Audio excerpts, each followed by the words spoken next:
to item J. Ms. Nielsen? Final item, a FERC update, Federal Energy Regulatory Commission. So, as instructed by the board at our January special board meeting, county staff and our contractor have reached out and made contact with staff at the Federal Energy Regulatory Commission. I'll refer to them as FERC from here on out. Staff have also worked with staff at FERC to explore options for communication with FERC regarding the Board of Supervisors and residents' project concerns. There are several options for communicating with FERC, which include discussing concerns informally and directly with FERC staff. We are currently discussing issues informally to keep FERC apprised of issues and topics at a county level. FERC has an Office of Public Participation, and the responsibility of this office is to empower, promote, and support public voices at FERC.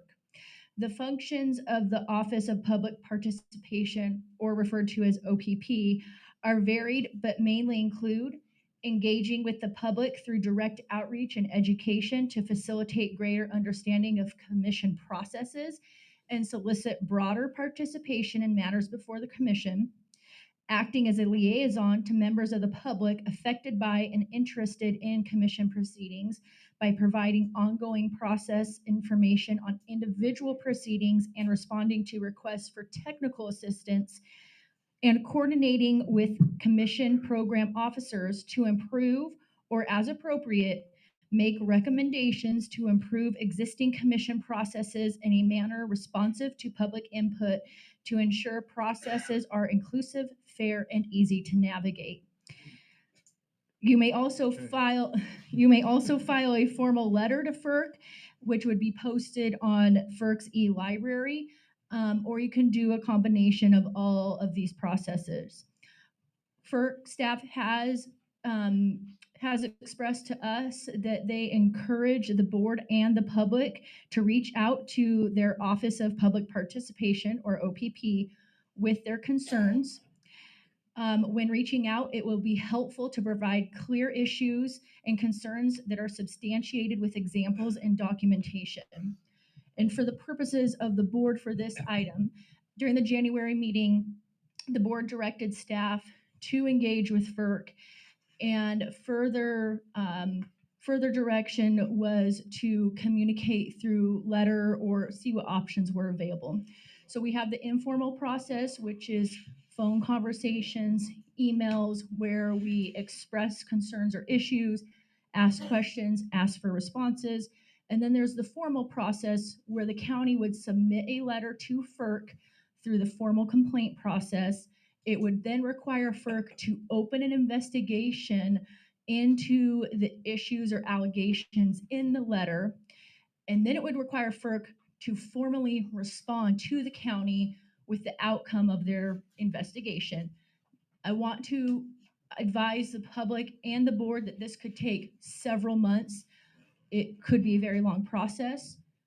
We have been informed by FERC that through the informal process, we would likely get answers on a quicker basis.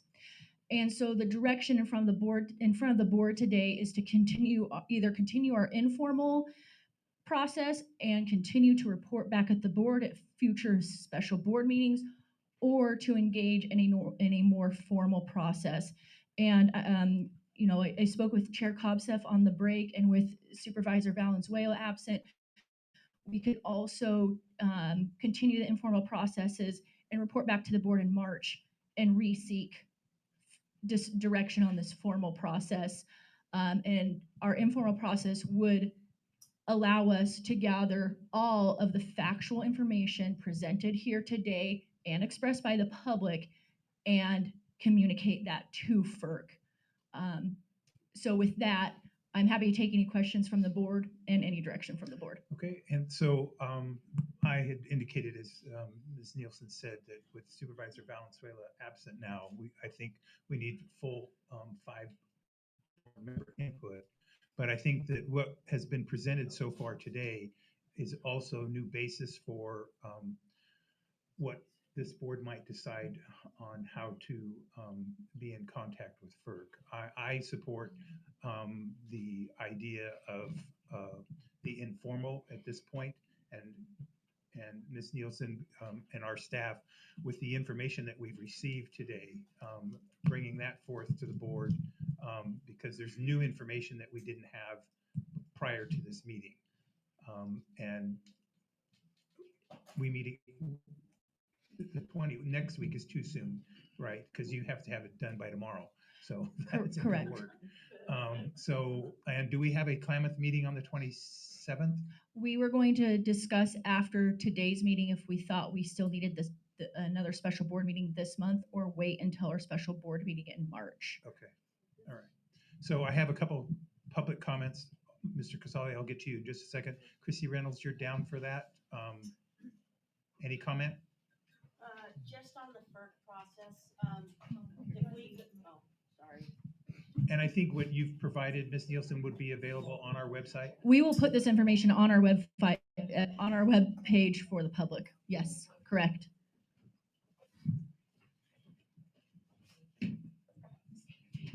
Chrissy Reynolds, Copco Lake.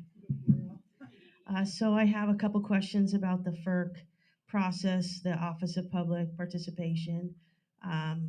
I'm wondering if it's possible that you can continue with the informal process, but then again, coordinate a formal process. So even if it's longer term, to me, it just seems like it has a little bit more weight. But at least we're doing things in real time, as well as doing things more formally. Real time, whatever that is, I saw that right. And then I have a question. Are we still under P-2082 or is it P-2083? What is the project number that we're supposed to reference? Go ahead, Ms. Nielsen. So to answer Ms. Reynolds' first question, we have the option to engage in several processes with FERC. We are not limited to either just the informal or formal process. And as to the docket number on FERC, I'll be honest, it's been a minute since I went on there. Usually I just get information emailed to me. So we will check and we will put that on our webpage this week. I think And we will Chelsea, email it to you as well. Chelsea maybe you'll answer that. It's 2082 is the docket number for the project. Okay, 2082 is the docket number. okay. Mr. Casalio? Actually, sorry. Chrissy actually already said what I was going to Okay. say. Rex Casalio.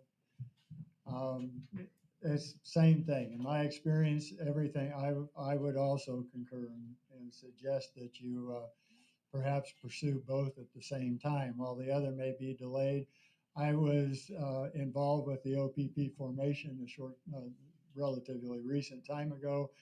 Basically, what it seems to come down to was the provision for FERC to set a special interest committee that allowed them to put input that could actually subvert the science that FERC was dependent on having to make their decisions based upon. Otherwise, they were to include others involved.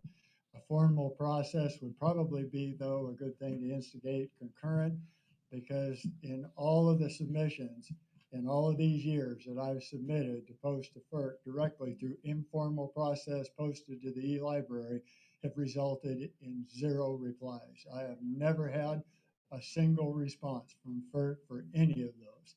So I would suggest both myself. Thank you. Thank you. Ms. Nielsen, does it prohibit anyone from the public? I heard you say that they could engage.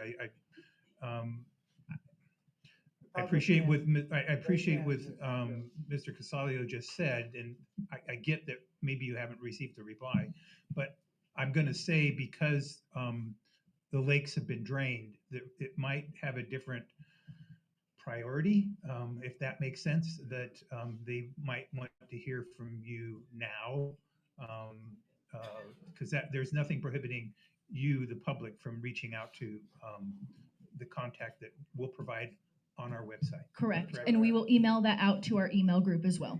Okay. Anything from the board? Sure. I'm with you on the formal piece, but I'd also like to bring that back at our next meeting to see what that formal process looks Yeah. like. Yeah. Because truthfully, I'm tired of being ignored, Understood. you know. But I do have a question too. We're not the public, we're a government. We represent the public, and there has to be a government interface with FERC outside of just general comments from the public.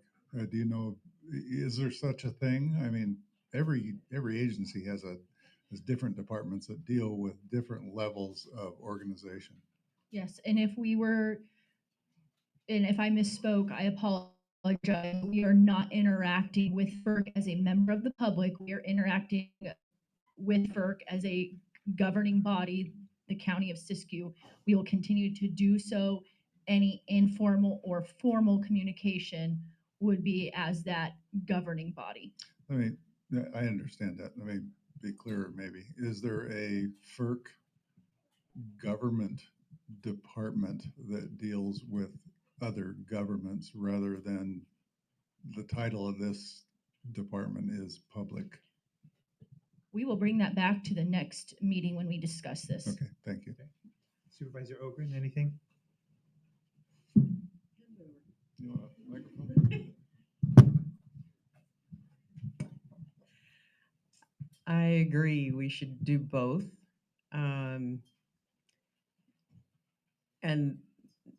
to me, this whole process has been a little bit frustrating because I get a little bit bogged down in the fact that not only have we shouldn't have to be the ones that have to push this forward. We shouldn't have to be the ones that are accountable to make KRRC responsible for their actions. And again, it's back on us to push this forward, and that makes me just a little bit frustrated. But we are here for you, and that's what we are doing, is trying to help you. So it's back in our hands to try to make this as public and as important as we possibly can for all of us. So yes, let's do everything we possibly can. And to what Supervisor Haupt said, let's try to make this as important and direct to FERC as possible and not be put in that public zone, but try to find the right people to deal with a government to government situation as possible and try to find the most direct route. Okay, Supervisor Chris? Yeah, I agree with my colleagues. Sorry, I am wide awake on this. I just had a head cold and just been phasing me a little bit. But thank you for coming here, and we'll proceed. And just so I'm Go ahead. clear, and to make it clear to everyone else, the direction to staff tonight is to continue with our informal engagement with FERC. We have several questions to look into, including a FERC governmental department, which may help in a formal, in formally engaging with FERC. We will bring back to our next special Klamath Dams board meeting a discussion on formal engagement and direction where all 5 board members are present. Yes. Great. Okay. I got one last public comment. Ms. Hansard, if you want to come up quickly. It's been a very long day.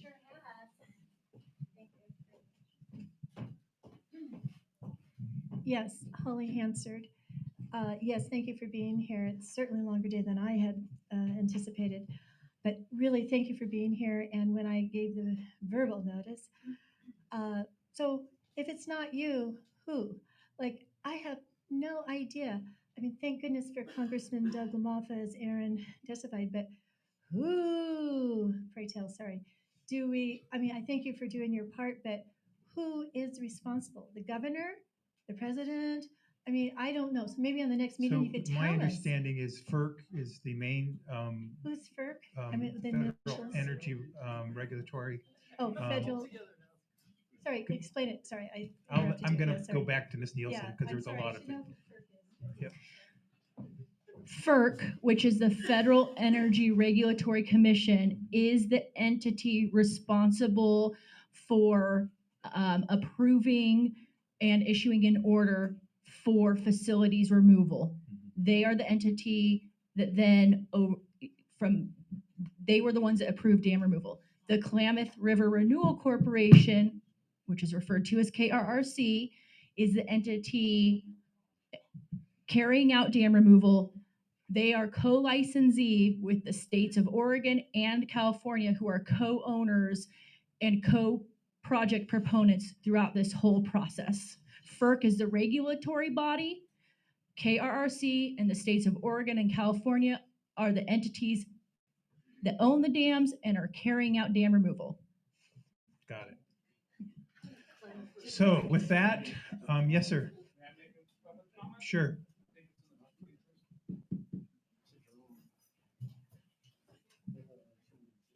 On this subject, On this subject, yes. on water, right? So I just wanted to call to attention, my name is Michael Crow. I just want to call to attention the Nielsen Research Corporation lab analysis that's been flying all over Facebook today. Reading through that is my understanding that it has been inaccurately interpreted. So where several people have reported today that the chromium level is 178 times over permissible exposure limit, I believe that's not correct. Their calculations, I think, are using reporting limits or detection levels as opposed to actual PELs. The correct level for chromium is 0.1 milligram per liter, not 0.005. So I suggest you guys just look at the numbers and know what they actually mean. Okay, and I think Mr. Dean, if he's still here, had indicated that his testing was different, but it was 3 days later. Right? You want to address that, or am I putting you on the spot? Right on the spot. It's falling apart. Correct. I think what the gentleman stated there is true. At the back of your packets there with the sample analysis, There's are they extras of these up correct? here. EPA and also the state of California standards for drinking water for those elements. Thank you. I'm done with public comment unless you haven't spoken. So I would like to thank, our board would like to thank, and our staff would like to thank the community of Copco for hosting us. Thank you for providing lunch for those that were here, and the snacks prior. Thank you for the building. I hope that this was helpful. It was our goal to highlight the issues that were going on since they had pulled the plug and drained the lakes, so that it can get a little more daylight. So again, thank you all for hosting us, and thank you staff for staying longer than normal. But drive safely going home, and we're adjourned.